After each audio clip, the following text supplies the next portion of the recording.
Hey everybody, welcome back to the channel. This is The Ordinary Awesome. I'm O'Brien and I help people see the awesome in the ordinary. And tonight we're going to be talking about how to make a personal reality shift.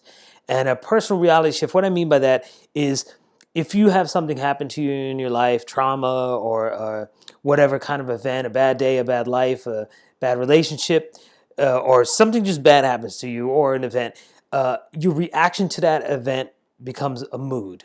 And if you stay in that mood long enough, your mood turns into a temperament. And if you stay in that temperament longer still, it eventually becomes your personality in time, which dictates your personal reality. You ever see a person like, oh man, they're always in a bad mood. Oh, that guy. Oh, she's so negative. She has or he has created that personal reality from their personality from a certain event. Now, when a event happens to us, it triggers memories of that event, which are attached to chemical signatures in the body. And what that does is, you ever have something happen to you 20 years ago that was so bad or positive, it can be positive, but it imprinted so much on your brain and your neurons that when simply by thinking of that event, you feel it. You know, you have to see people with post-traumatic stress syndrome. It's so real to them. The reason it's real is because when you think about that event, it brings up the exact chemical signature which imprinted those emotional memories onto the brain. And that's why if you live in that or you revisit those traumas, which is never a good thing to do, you relive it literally all over again. You're putting your body and mind through that exact same event. If you have happy memories about your childhood, it might be something that other people think is so silly. What? That's stupid. But you think about it with this fondness and nostalgia, it's because it imprinted on your brain in such a way that it's just like it happened yesterday.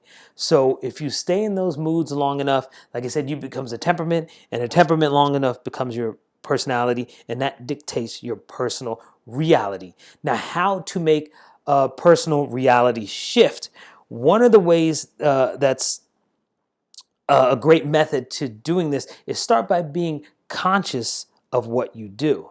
So if you find yourself living in that mood too long, something happens to you that you shouldn't even think about. Somebody cut you off in the morning and you're so mad, and you get to work and then you're mad at everybody around you. You start to blame your coworkers for everything that's wrong in your life. One, you're giving them or the situation that got you in that mood all the power over you and your life. You're saying, I have no control of the external environment that's affecting my internal environment, which is making me act away in the total external environment. You're saying you have no control. Everybody else leads your life. The guy you hate, the cubicle next to you, he's the reason you're in a bad mood. The traffic is the reason you're in a bad mood, or a relationship or whatever. That gives all the power away. You have the power inside of you to change that. So becoming conscious of this is the first step.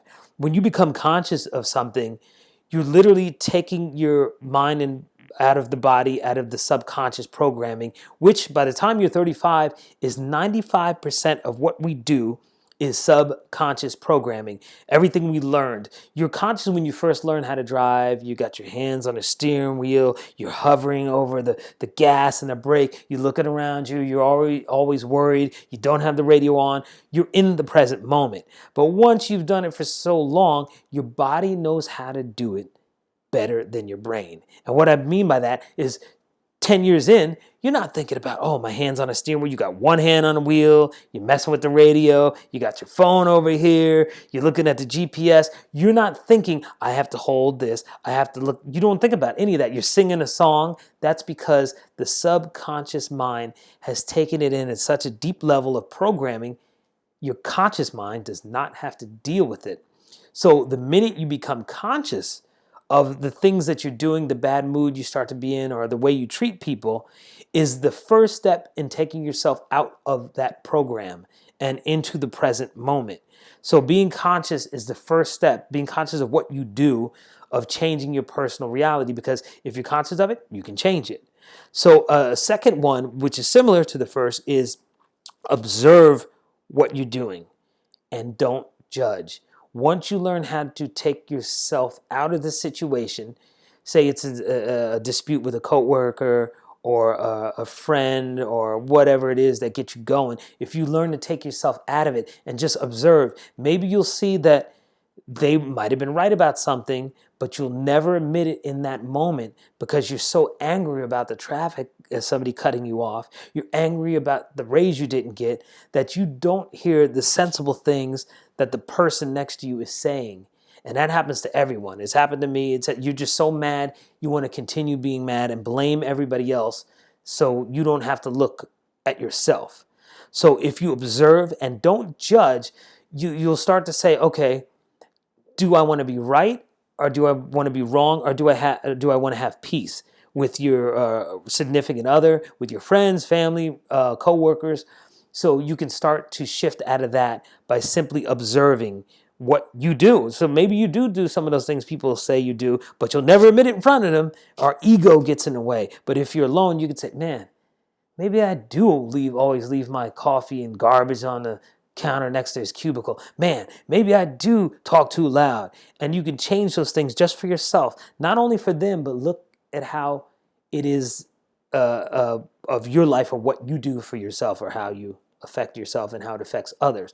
The other great way, one of the best ways, is to go within. And how do we go within and change things, change that programming, is through meditation. There's different brainwave states that we can go into to change the subconscious programming. The best way to do that is in alpha brainwave state, which is what you can achieve through meditation.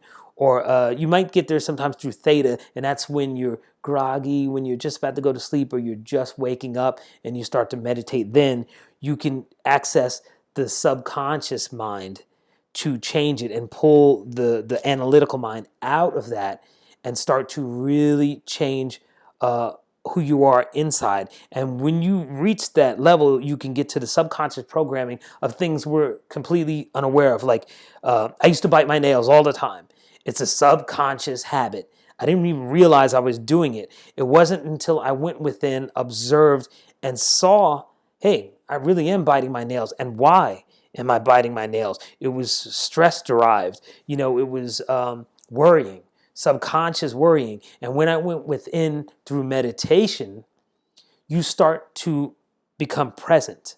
When you're present, those things fall away and you can start to be the person now that you want to be. So you're not living in the memory of the past. You can move out of survival mode and stress and fear and anger and start to move into creation and have a vision of the future. So you don't want to be defined by a memory of the past. You want to be defined by a vision of the future. Who do I want to be? What do I want to achieve? Do you want to have abundance? You want to have wealth? You want to have health? All of those things can be created when you're present and have a vision of the future. And you can get there through meditation. And once you start to do those things, you'll see your personality shift. You start to not get quickly angered at the things that used to bother you. You'll start to look at, man, I used to get mad at that. It's ridiculous. You start to observe and see how it all fits in the big picture, so to speak. And once you do that, I'm telling you, your personality changes, and those around you start to change because they're not worried about how you're going to react to them, and there's not that tension. It starts to fall away, and you start to reach a higher level of vibration and awareness and enlightenment. And once that happens, buddy, all bets are off. Things start to come more naturally, easy. You'll start to find that just being around other people becomes so easy.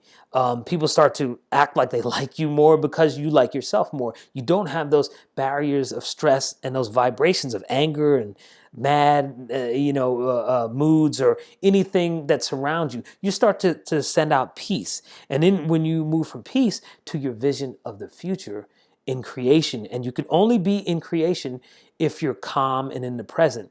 If you're in a state of stress, you can't be in creation because the brain goes into what's called high beta. When you're in high beta, you're hyper aware, you're looking for the danger. You're either getting ready to fight or get the heck out of there. But when you calm down and center yourself, that's when you can move into creation. And when you're in creation, you can't be in survival and creation at the same time. And when I say creation, I mean anything from painting to, if your thing is accounting, when you do it and it takes you out of all your worries and you're focused on that, that's being creative. So once you reach that state of creativity, you can do almost anything. Higher vibration you'll be in. People will start to react to you differently. You'll react to yourself and others differently, and you'll be able to keep going higher and higher. So don't stop. Keep working on that, and you'll see the signs of your personality, personal reality shift. When you start doing those things, you'll see them in other people, the way they behave to you, and the synchronicities that'll happen in your life. These awesome occurrences, and I'm telling you this because I've done it. It's happened to me so many times when I'm on those higher levels of vibrations. I'm not saying I'm some monk angel. I get down too, but then I know to observe and to readjust, and I see the differences in my life and synchronicities and great things that happen to me just out of nowhere when I'm on those higher levels. So keep reaching those higher levels, and don't forget, meditate and create. And I'm going to put in the link here for an online school that we started, which is awesome. I'm so excited about. It's called the meditationcreationlab.com. Check it out. I know we've used this system for many years to help a bunch of people from super high rich entrepreneurs to music executive producers to regular people like myself, like you and me, to change their everyday lives and their health as well, because there's a scientific aspect to that too. So I'll explain all of that when you check out meditationcreationlab.com, and I'll see you here next time. Thanks, guys, and always peace, love, and the ordinary awesome. Peace.